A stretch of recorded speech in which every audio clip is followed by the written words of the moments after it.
शिवमोगा जिले के भद्रावती शहर के हेरिटेज होटल में एक माशूक़ा ने आशिक का कत्ल करते हुए सनसनी फैला दी है।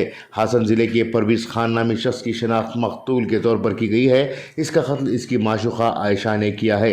इस वारदात को अंजाम देने के बाद आयशा ने हासन पहुंचकर पुलिस के सामने खुद सुपुर्दगी की है। इत्तलात के मुताबिक हासन के CR पटन की आयशा और जौगल के परवेज़ खान पिछले 3-4 सालों से नाजायज़ रिश्तों में बंधे हुए थे।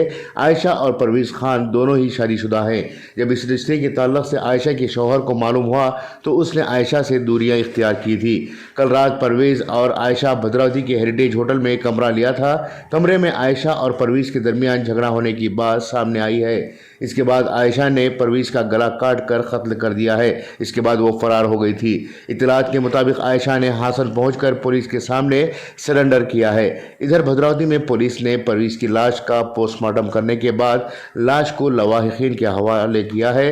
परवेज़ की मां ने मीडिया से बात करते हुए कहा कि आयशा ने इनके बेटे को धोखे से बुलाकर कत्ल किया है और किसी और शख्स के जरिए एक कत्ल की वारदात अंजाम दी है। इस ताल्लुक़ से भी जांच होनी चाहिए। ब्यूरो रिपोर्ट, इनकलाब न्यूज़, शिवमोगा।